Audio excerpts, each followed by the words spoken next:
Here with not Eric Vincent. We have Neil Brush from Rain City Roar filling in for Eric Vincent tonight, who is off covering the Motor City Cruise in one of their final games. But we still have Beyond the Box. We're ready to give it to you. We got a lot popping tonight. We got some new free agent signings, CJ Gardner-Johnson. We want to discuss what's going on with DJ Chark and is he coming back to the Detroit Lions? And then we also want to hit the three Lions that have the most to prove. Neil, are you ready to go? I'm born ready, man. Let's do this. All right, we're going to get to it right after this.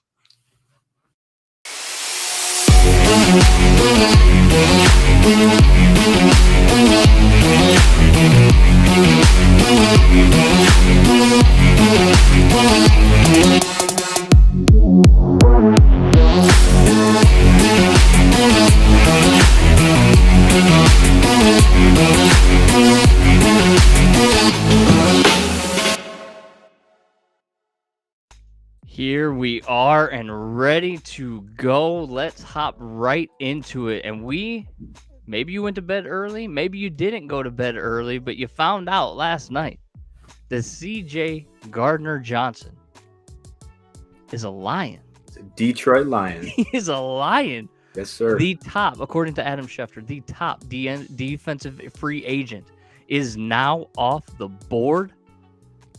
Neil, what are you thinking about CJ Gardner-Johnson being a Detroit Lion and adding that to the moves that Brad Holmes has made with this secondary? I got to tell you, I'm a big fan of the fact that they didn't let their remaining cap space make them like shy away from going after him on that. We saw today that they did some extra stuff and restructured some things. Some guys took some pay cuts. It was actually really cool to see kind of the mentality of the folks that were participating in this whole thing. But man, to bring in a guy like him is awesome. He's somebody that you want to talk about building a team that has depth. Not that he's a depth player, but how many times did we have people go down in the secondary last year? It was brutal. We had second, third string guys playing most of the season, but now having Gardner-Johnson in there, you have a guy that's played safety, you have a guy that's played outside corner, you have a guy that's played nickel, and he's played them all at high level. So I'm excited about this one. And also got some reps at some OLB a little bit with the Saints too. Yep. So he's a ball player, and this, listen, it's a 1 year, $8 million. The reports are that the Eagles offered him a multi-year deal. He turned it down, waiting, and then they went out and signed Bradbury, and then they extended Slay, which kind of dictated his market. And here we are with a completely revamped secondary for the Detroit Lions. And it's beautiful. Yeah. Dude, I think I appreciate what they've done so far this year in free agency, because you look at our secondary, and it's a lot of young guys that we drafted. And now they're at a point where the majority of them, well, actually not the majority, but half of the guys that are currently on the books are vets. We know how they're going to perform. We know that they don't have to go through a learning curve. They're just kind of plug and play type dudes. And it's one of those things where barring injuries and everything, I think we're going to be pretty set in that spot this year, because last year was definitely a weakness. Last year was for sure a weakness, and we've said multiple times on this show, and I just want to kind of get your thoughts, and I know that the comment section is going to go off on this too, because we have said it and they believe us. Are the Lions the favorites in the NFC North going into 2023? I don't know if I'd go. Yeah, absolutely. Okay. You threw me for a curveball there. Hold on a second. I think at this point, they're probably one of the favorites in the NFC. Yeah, so we talked about that last on Thursday night. They have the fourth best odds to win the NFC, with only the Eagles, the 49ers, and the Dallas Cowboys, who don't win anything, ahead of them. That's some pretty good company.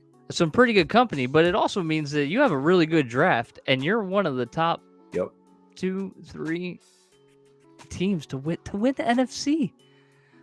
I have not been this excited in March. Yeah. In a long time. Yeah. I'm super excited about everything that they've done so far. So you've added Sutton, you've added Mosley, you've added CJ Gardner-Johnson. You still have Jeff Okudah, which we're going to talk about a little bit later in the show. they've addressed defense quite well. Yep. The worst signing that they made in this offseason is Alex Anzalone, and I don't even think that that's arguable at this point.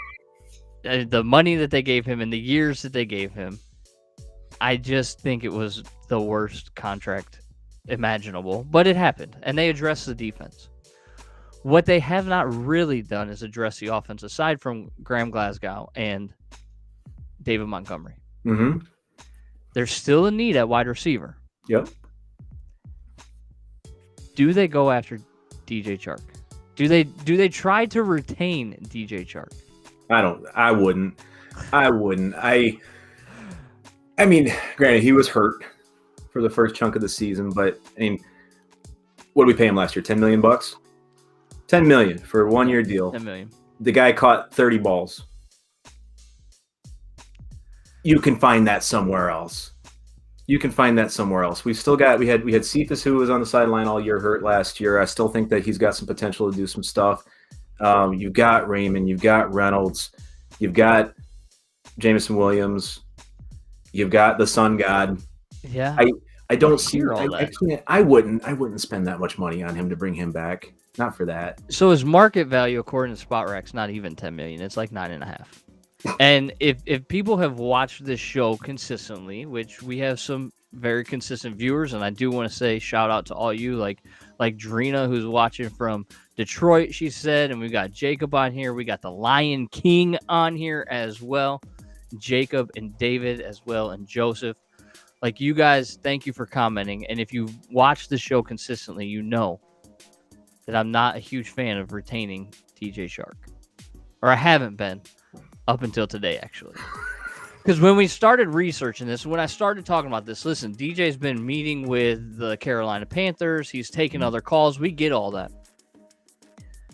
There's a couple of reasons why I want to bring him back.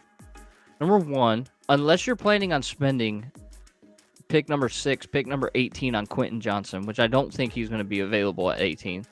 I don't think you're taking a receiver top 10. A.T. Perry, maybe in the second round, maybe in the third round, could potentially be a fill there. When I look at the free agent market for wide receivers right now, it's not good. Mm-mm. It's not good at all. No. And the best receiver on the board right now is DJ Chark. Hands down. Why not bring him back? A guy that's got consistency with Jared Goff, a guy that's been here. He knows the system. He knows the culture. It makes sense, as Joseph said, to retain him. And I think that there's something even deeper why I think it makes sense. Mm-hmm. What if J-Mo's not what we expected J-Mo to be? I don't know, man. His one catch last year was really impressive. This is a one catch? One catch that was really impressive, and then the other one that was horribly underthrown by Jared Goff. Yep. His one catch. I know he needs a full season, and I am by no means writing Jameson Williams off. I don't want anybody to think that, because I want him to be the best receiver in the NFL right now. Yep. But signing Chark to a 1, maybe 2-year deal, he's only 26 years old. It's not like he's an old vet that is going to, keel over on you. True. The insurance there makes a lot of sense to me. And if Eric were here, he probably would have fallen out of his seat at this point because he knows that I'm not huge on re-signing Chark. But as of today, Monday the 20th, I want to see Chark back. I want to see him back, man. I'm cool with it if he rides off into the sunset with another team this year. Sure you are. Yeah. I just don't see it. I don't see it. Why? What about it? You say you're going to get it from somebody else. Who are you going to get it from? The draft. So you're okay and comfortable drafting a receiver when your best receivers are going to be drafted in those first 81 picks. You've got 5 of them. It's like St. Brown was. St. Brown was actually later, so you're defeating my argument there. I get that. But how often do you find a St. Brown in the 5th round? I don't know, but we have Brad Holmes. We do. I know. And that guy has worked some late round magic, and I am comfortable saying that I believe in him and his ability to get that value out of the late round picks. Okay, so I think that brings up a very interesting question. Have you ever in your Lions fandom, and I know you've been a fan for a while, This is and I gonna know hurt. that you're a fan in a treacherous place, right? Because you're out West Coast. There's Yep. probably not many of you. Have you ever in your Lions fandom said, I trust the Lions GM? Absolutely not. Did you ever think you would utter those words? No, and I can't believe I just did it live right here, right now. That's And that's it's amazing. on record and lives in perpetuity. I've never said that before. How does that make you feel? Last week I kept liking it to Ron Burgundy in his interview, like, I don't know what to do with my hands kind of thing. Like, how does that make you feel?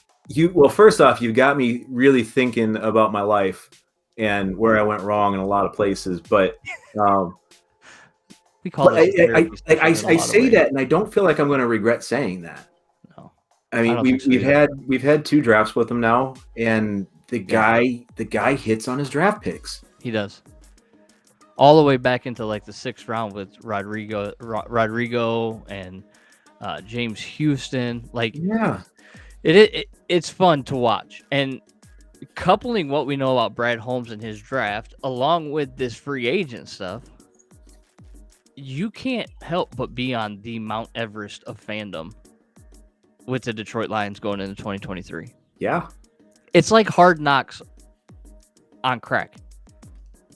This is better than what Hard Knocks wanted to be at this point in my heart and in my mind. Like, I feel so optimistic about what this team is putting together and the guys that they have in place. I know I dogged Campbell during the first half of last season. I did it loud and I did it often, but the way that he got those guys to pull together, I mean, yeah, we lost a couple pieces of coaching staff and whatnot, but I'm very, very, very confident in this group that they've got leading this team. Sign Chark. It does make me feel uncomfortable. The chemistry. That's what I'm saying. Sign him to keep the chemistry. It makes sense.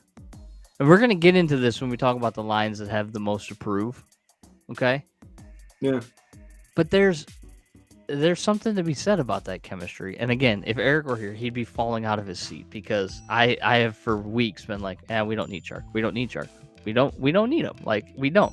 And I'm here today saying, yeah, I think we do. Because Reynolds is nice, good possession receiver. Obviously, Amon-Ra is going to move the chains. Mm-hmm. J-Mo is going to be your deep threat. But having a deep threat for another deep threat to take away from your other deep threat, it does kind of help. It helps. I mean, he did what? He averaged, 16, 17 yards a catch last season? 16.7 per reception. So, I mean, I get it. I get where you're coming from on it, but for the right price. I have no issue with him as a person or a player, but it's got to be at the right price. I'll say that. Okay. Right price. Do you think the Lions will get Wagner? Curtis wants to know. I want him to get Wagner. I know you do. I want him to get Wagner. But where do you play him, though? You're going to sign him to then replace Alex Anzalone, who you signed to the worst contract in Lions history? I think that they both play inside linebacker. I think that they're in a unique spot with a coaching staff's willingness to put people in positions to play to their strengths. And if their best chance is playing a 3-4, okay, count on Aleem in the middle. All right. Or draft Jalen Carter at 6 because he's going to be there at 6. Draft Jalen Carter to be your one technique in a 3-4. I don't disagree with that. Okay, good, because they need to draft Jalen Carter if he's there at 6. We've been over this multiple times. Red flags or no red flags? Listen, we got the red flags. We understand the red flags, but I don't know. Okay, here's the other debate that we've been having, and then I want to move into our Lions talk. The 3 Lions with the most to prove themselves. Okay. Are you moving off of pick 6? Do you, with what they've done in free agency, would it make sense for them to trade up and get the best player available, Will Anderson, or wait and see what happens at 6? If Carter or Anderson are not there, trade back. And right on cue, we have a comment. What are the chances we trade up for Anderson? I wouldn't do it. If it was me, I wouldn't do it. Yeah, okay. I wouldn't. It's I putting all your eggs in one basket is always just kind of it's a scary thing. I mean, that's going to be expensive for them to do. They're giving up capital to do that. Yeah, for sure. And it just, is the guy a generational talent or is he the best player in the draft? Yes. I wouldn't do it. I wouldn't do it. He listen, Anderson's probably the most surefire thing to come out of college in the last 2 years. But my thing is, okay, maybe he is. Maybe you're completely right. Yeah. He plays his first contract, and then what? Then the team is hamstrung because they're going to pay him. But the question is, does it matter? That's 5 years from now. The Lions' window's 2 to 3 years. So 5 years from now, you could be back to tearing it down a little bit and rebuilding. Does it matter at that point if it got you to where you needed to be now? Is he good enough to make them a contender this year? Combined with Hutchinson and Houston and what they've done in the secondary. Listen, with what they've done in the secondary, if they make their front seven equally as good, and arguably their front seven turned it around in the second half, then those cornerbacks get that much better because of that front seven. And I've got to address something really quick. Joseph, I said it was the worst contract in team history. I'm well aware of Trey Flowers' contract. There's a reason I'm not a comedian, okay? It was a joke. It was facetious. It was sarcastic. Please don't hang me out to dry on the fact that I dislike the Alex Anzalone signing so much. So much. But now, back to this conversation. Yes, I think Anderson makes him a contender. I do. Okay, you have valid points. I'm not gonna argue with you on it. I look at it as coming off the same edge. Could you imagine that for a second?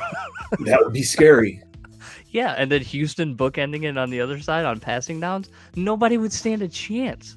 It would be a meat grinder for sure. Yeah, it would for sure be like. And the more I talk about it, the more I want it to happen. I just think that there's enough stupid stuff that's happened in the past couple drafts with people trading around, and who knows what Carolina's going to do, and the 5 picks in front of us. But say the right guys fall, and say somebody sitting behind us wants to move up to 6. Yep. I think that they take a chance by not exploring that and trading up and going after the guy that they like, if they like him. But I think that the potential is there to either, one, get the guy that you absolutely do want and go with the best player available, or you get a couple extra picks out of it. Yeah. Well, and that's the thing, right? So, I mean, they've already strengthened their secondary. So I really think that secondary is out of the question in the first round. I agree. Like, I don't think Witherspoon, I don't think Gonzalez, I don't think Joey Porter Jr. is going to be added to that room. Excuse me. No. Which makes me wonder, either A, you trade up to get Will Anderson. Mm-hmm. B, you sit and wait and see what falls, because if somebody trades up with Arizona to get a quarterback or trades up with Seattle to get a cornerback, then the first 4 quarterbacks are going to be off the board by 6 anyways. There's a very high likelihood in the first 6 picks, the 4 of them are the quarterbacks. Yeah. Which gives you a 50-50, probably more 60-40 chance that Anderson lands at 6, because Tyrese Wilson is also in the mix. Jalen Carter would obviously be in that mix. Quentin Johnson I've seen go as high as 5. So, I mean, in that scenario, dumb and dumber. So you're telling me there's a chance kind of situation? But yes, I'm telling you that there's a chance. I want to get to some of these comments, but I do want to remind all of you guys that are watching that if you are a fan of the show and if you want to support this show, there's super stickers and there's super chat. So make sure you click that $sign down below to highlight your comment. Follow the instructions on the screen. It'll highlight the comment. Make sure that we see it and know that you are there. It helps support creators and this channel so we can continue to give you your favorite Detroit show, Beyond the Box. So make sure you check out those super stickers right down there below and the super chat as well. Neil, before we get to our 3 Lions that have the most to prove in 2023, let's go through some of these comments, because there's some really, really good comments here. I've been seeing them come in. You've been seeing them come in. So here we go. Hutch and Anderson, that would be that would be deadly for years. Yeah, for about 4 of them until Hutchinson was off his contract. Now, Truth Teller, he says that all depends on what you think of Goff. And what I think he's talking about is drafting a quarterback at that point. This is the one that I really wanted to get to. Jason Skeens, do you think that the Lions are Super Bowl contenders? Again, in a sentence I never thought that I would say. Neil, are they? Right now, they are a better team than they were last year. And Yes. they played tough ball against teams that went deep in the playoffs. That tells me all I need to know right now. I'm a firm believer, however, that momentum from one season does not carry over into the next. There's a lot of bad stuff that could happen. There's a lot of bad things that can happen.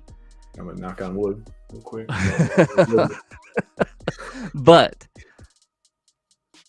I want to see what happens in the draft. Yeah. Before I go, hey, they're Super Bowl contenders. But when you're top 4 odds-on favorite to win the NFC, and you are the odds-on favorite to win the division, yeah, you're in that conversation. You're automatically in that conversation if you're the presumed champ of the division. You can't not be in that conversation, in my opinion. You know, it's granted sometimes that there's some teams that squeak in there that probably shouldn't that win their divisions, but man, obviously they have to go out and they have to play 17 games next year before anybody can say anything or feel any certain kind of way. But I don't see competition in this division anymore. No. And it's not going to be a thing where we win the division because nobody else is good. Yeah. It's going to be because we are good. That's what I'm excited about. 100%. 100%. This is Keith makes a good comment. At first, I did not see Brad Holmes moving up in the draft, but since we've acquired the pieces that we have in free agency, I don't mind him doing that. And that's kind of where I've been sitting.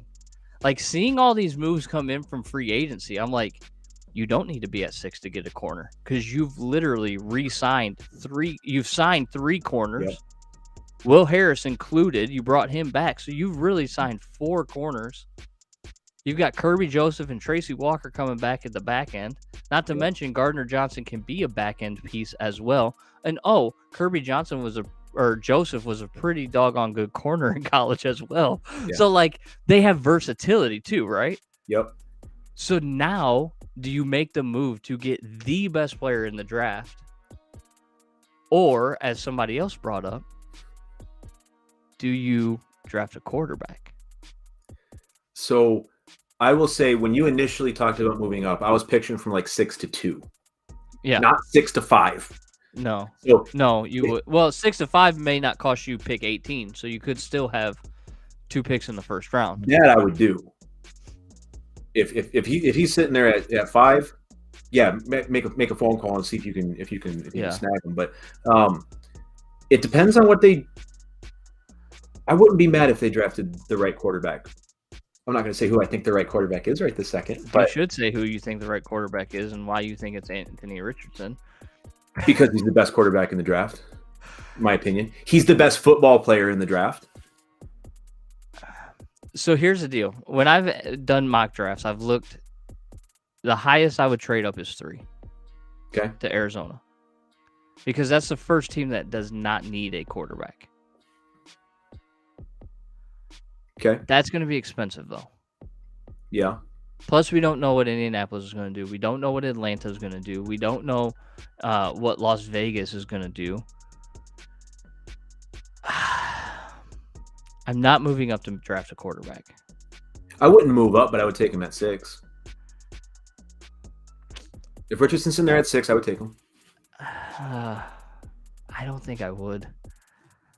I mean, he is the quarterback with the most upside in the entire draft. But do you draft a player at 6 to sit for 2 years? Like the huevos you have to have as Brad Holmes to spend a top 10 pick on a player and go, by the way, you're not playing for 2 years while Jared Goff finishes out his contract and you need to learn as much as you can in these next 2 years. That's a game of risk. I don't think that sounds too crazy, though, especially not with the second first-round pick sitting back there. But then that begs the question, what do you do then? When you could have other people like in the 6th round that are available as a decent stash and learn quarterback. Decent ones, yeah. But David's correct here. Did you see his combine? Like, his deep ball looked great, but he could not throw an out route to save his life at the combine with no defenders. I don't put put a lot on the combine. I've never been a guy that put a lot on the combine. I watched how they play football, and I know that there's things that are measurable. I know that they measure those things for a reason, but at the end of the day, you can only put so much weight into that in my mind. The speed, like the 40, okay, you can't teach that. Can't teach that. No, but everything else can be taught. Okay. All right. So Plus, here's something that you situation. can. Here's something that you can throw on your argument as well. Steve's correct. Pick 6 is house money. It's like free money. I like it. I don't know if I necessarily love it, but it's true. It's house money. Steve, thank you. That was a good call. I mean, yeah, I don't know. I'm not going to talk myself into taking a quarterback because I really don't want to. My move would be to trade up and get Anderson, Hooker in the 2nd round, maybe because you got 2 second-round picks as well. Okay. Even though he's 25, decent. And then we obviously have Chris, who says Jared Goff is the answer. He is for 2 years. And then after that, he can kick rocks, as far as I'm concerned. But we will get into that a little bit later. I want to remind everybody, gearupdetroit.shop. You see them popping up on our screen. Make sure that you check it out for the latest Detroit sports team fashion and apparel. We got this new one that just dropped today called the Den of Doom. It's an awesome design, awesome hoodie. Make sure you're repping the latest apparel from gearupdetroit.shop. So let's get into it. All right. Mm-hmm. We've talked about free agency. We've talked about DJ Chark. We've talked through the questions that everybody has put their opinions in the comments. And we love the comments. Every single one of you that is commenting, thank you so much. 2023 is upon us, though, pretty shortly. And the season's right around the corner. Mm-hmm. And I want to hear you sound off in the comments, too. So make sure you list them as well, and we'll get them up on the screen. For you, Neil from Rain City Roar, who are the 3 Detroit Lions? And I want you to power rank them. So you're going to go with like the least approved, next most approved, and then the most approved. So like 3 to 1. Okay? Okay. Who are the 3 Detroit Lions that have the most to prove in 2023? Number 3, DeAndre Swift. All right. It's not proving it for the Lions. It's proving it for himself because he's not going to be a Lion after the season. He's playing for his next contract. He is. He's got to prove that he can be healthy, he can stay healthy and be productive, and he's playing for himself this season. A guy that wanted 1,000 yards rushing and 1,000 yards receiving ended up with 500 yards rushing and 300 yards receiving. That's a good one. Now, just a little bit. It's like way off, dude. His health obviously is going to be a major factor in that. Yep. The question is, can he up his trade value and maybe we trade him like Hawkinson? That would actually probably be best case scenario. I think it would. Yeah. Depending on where you're at, right? Yep. If the Lions are, they've already secured a playoff berth, and I mean, they wouldn't by the trade deadline, but they're on their way to securing a playoff berth, and you're not really utilizing him except for like change up plays in a way, because Montgomery's your running back 1, and I'm excited about him. As we even said last week, like behind this offensive line, you're potentially looking at a rushing champion. Yeah. 100%. Yep. If he stays healthy, it's another injury concern. Yep. If you're in a position to trade Swift, you trade Swift. It's possible. All right, number 3 for me. I keep bagging on this guy, but I got to put him up there. It's Alex Anzalone. He's got a lot to prove. Yes, he was the leading tackler last year, but you got paid an exorbitant amount of money for no reason at all. He was horrible in coverage last year. He allowed a 90.6 passer rating against. You just got a 3-year contract as supposedly this leader of the defense. You need to earn that money. You need to prove it. Don't give me the Thor. Don't give me the nicknames. I wish they would have replaced you with somebody else, so prove me wrong. I know you don't care about who I am. I know nobody cares about who I am, but I'm telling you, you have the most to prove in my eyes. Because I think you're a lot of money. Yeah. $6.25 million a year for a third-tier linebacker who's now your starting inside linebacker with Bobby Wagner on the board. And Levante David took a 1-year, $7 million deal. How pissed will you be if Bobby Wagner gets signed and takes less money than Anzalone just took? Oh, don't even. Oh, my keyboard will be smoking from the editorials that will be written about what are we doing? Yes, it's been a good, we did our free agency grades last week. Oh. And I gave Brad a B- after it went up to a B+ with the GJ signing. Yep. But it was at a B- strictly because I failed Anzalone's contract. Everybody else was like 75 or higher. Yeah. He was 50. I did watch that, and you're pretty critical of the guy. Yeah. I can't disagree with you though. I mean, paying him that much money for what he did, he got in the way a lot. He messed up plays. He didn't make the tackle, but he was flying around. Look, Eric Vincent chiming in from Motor City Cruise. He says the 3 with the most approved: Swift, Anzalone, and Lord Goff. We are going to get to all of them. We've already gotten to 2 of them. Who's number 2 for you? Jeff Okudah. Yeah. They already, I think this offseason in free agency so far, they just said to Jeff, we don't believe in you, so we're bringing in reinforcements. 100%. You're so right on. You're so right on. Yeah, he's got to feel the pressure. Absolutely. Potential is just one of those things where you can only have potential for so long before maybe you don't have potential, and that just is what you are. Yeah, potential is just and we've talked about this too. How beneficial was it for him to have Chase Young in his front 7? It got him a top 3 draft selection. Yep. So maybe he just wasn't as good as we all kind of thought. Like, remember when he was picked and everybody was like, well, that was a mistake. Yep. He was good enough. Yeah, for Bob Quinn, who also drafted Tease Tabor in the 2nd round, who was slower than my grandmother. Couldn't catch to save his life. Whatever. We're rid of that darkness. I don't even want to ever relive it because we have Brad Holmes. Yep. Number 2 for me is Jameson Williams. 2nd-year player. Yeah. A lot of hype. I, again, want him to be the best receiver in the NFL.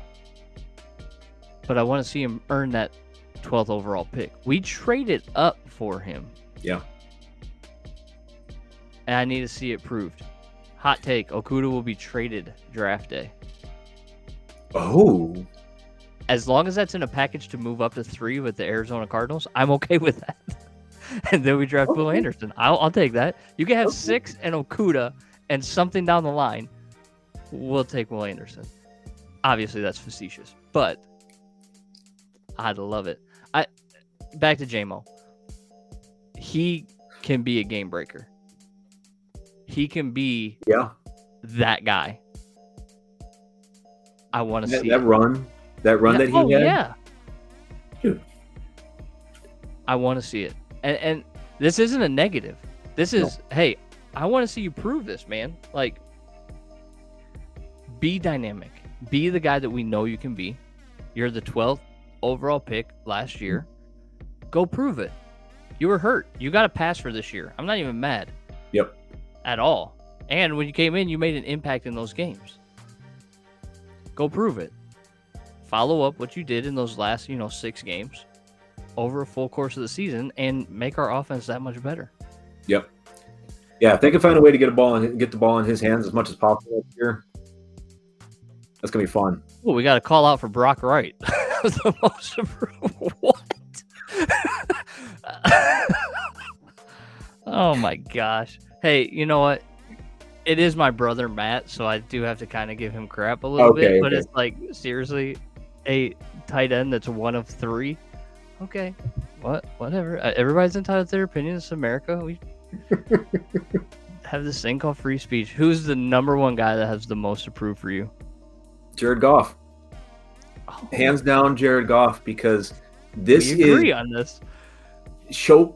Jared Goff needs to show us and himself who he is. He had that shaky first season with us. He came out, and as the season went on last year, he played really good football. Played very good football. In the grand scheme of things, we've got him for $30 million a year right now, which is a steal compared to some of these garbage contracts that have been thrown around out to people. But man, it's he's still young. He's still got a lot of football left in him. Yep. Is he a $50 million guy? We find out this season if he is or is not. I hate that number keeps getting thrown out. Everybody keeps throwing out that number. Like, I wouldn't pay Lamar Jackson $50 million, and I think Lamar's a better quarterback than Jared Goff. I honestly wouldn't even pay anybody other than Pat, Josh Allen, and Joe Burrow $50 million. Like, there's no other quarterback in the NFL I would pay that money to. Even if he has a really good year this year, I'm not paying him $50 million a year. But you just had Daniel Jones get paid for almost 40. Right. The Giants are idiots. It's the same thing like the Browns with Deshaun Watson that screwed up Lamar. Lamar's a better quarterback than Deshaun Watson. If anybody deserved that kind of contract, it would be Lamar. But because the Browns are idiots, they screwed it up for Lamar. Because the Giants are idiots, they're going to screw it up for other people. Daniel Jones is not worth that money. By any stretch of the imagination. You can't even argue it. Even if it's opposite day, you're still wrong. I would not pay Jared Goff $50 million a year, ever. You pay him 40. Maybe. Okay. Maybe. But so are you that $40 million guy? No. Again, I'm not extending Jared Goff. No, not at all. I've made that very clear. Listen, I will be very, very, very, very, very, very clear. He was good last year. Yeah. He was good last year. But if you look at his historical numbers, that was literally his ceiling. He's had one better year, and that was 2018 when they went to the Super Bowl. Everything else has been subpar below that. So my question for all the Goff people, and listen, he's our quarterback. I want him to be very successful next year. Mm-hmm. But I think we're going to see a lot more regression to the mean than we're going to see a repeat of what we saw in 2022. Because if that's his ceiling, it's going to be very difficult to reach that ceiling again. He was great. Over 4,000 yards, 29 touchdowns, 7 interceptions. Very good. It's a decent ceiling. It is a decent ceiling. But you're paying him, if you extend him and want to pay him that much money, you're expecting him to do that every single season. Yeah, agreed. And I just don't think, that's why he's number one on my list and he's number one on your list, right? Yeah. Because he does have a lot to prove. Was last year a fluke? I don't want to believe that it was, because he was integral to a lot of the success that we had. That's a lot of games to be fluky. But was it, though? How many games was he quiet last year? Dallas, 2 interceptions, no touchdowns. Buffalo, he misses a wide open DJ Chark by a sideline for the game-winning score. You know what I mean? Like, so he was really good in a lot of areas. Yeah. Padded the stats against Seattle when they're down 20 points in the fourth quarter. So, of course, those numbers are going to be bigger. Padded the stats against Carolina when they're down by 2-3 scores in the second half. So those numbers are going to be high. I get all that. But those are the same arguments that people made against Matthew Stafford. And I don't want to continue to bag on him because he is our quarterback. If he wants to even start the conversation of an extension, though, he has to come close to repeating what he did in 2022. Okay, I agree with that completely. And it won't be easy. I like what where did it go here? It just went down. I'm trying to think. I'm trying to look through these real quick, get to the comments. David brought up a good one. He goes, last year was not a fluke. They had the great offensive line. Yeah. There's a lot of good things that are going to happen on that offense because of that offensive line, especially having Glasgow back. Yeah. I know why. That's exactly why Montgomery probably chose to come for sure. If Goff is serious about winning, he would resign for $30 million a year. It's not likely they would be underpaying him. Listen, the max would be 40. I think that would be fair. If he comes out and he repeats this year what he did last year, the max is still 40. Agreed. But I think that he would earn. I think that we could agree that he probably deserves that at that point. If he shows that it's consistent, somebody thinks I'm telling the truth about Goff. I like that. I don't know. These three guys are the guys. I mean, you had Okudah, Swift, and Goff. I had Anzalone, Williams, and Goff, and I think that's a pretty fair list. If those, we have 5 guys total. Yeah, 1, 2, 3, 4, 5. If those 5 guys prove themselves, one of them good season or 2 of them aren't going to be here by the end of the season for sure. Yeah, and it's going to be a fun season. If they're all clicking on all cylinders, the guys on that list. Here's the question we keep getting. Would you trade both first-round picks for Lamar and pay him? Does Goff go with it? If Goff goes with it, you don't have to give up for both first-round picks. So one article that I read said that you could do 6 Goff and 48. So first round, second round, and then like a second round in the future.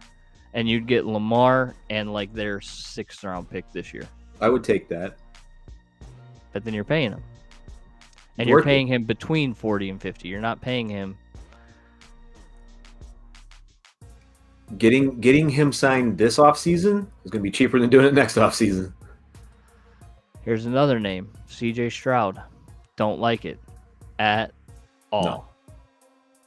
I know, Steve-O, you've probably been on here talking about CJ. I don't trust a quarterback that comes out of Ohio State. Is that my bias showing? Sure. Maybe it is. But I saw a stat this year or I think it was earlier this week, that said Ryan Day has had a hand in getting the last 3 Ohio State quarterbacks drafted in the first round. Dwayne Haskins, Justin Fields, and CJ Stroud. And I sat and I looked at that stat and I go, that's neat. But what have they done? Dwayne Haskins, God rest his soul, obviously no longer with us, but he wasn't lighting the world on fire during his NFL career. Nope. Justin Fields, the big question mark, is he a running back or can he throw the ball? He's not Lamar Jackson. Lamar Jackson can throw the ball if given the opportunity and has the weapons.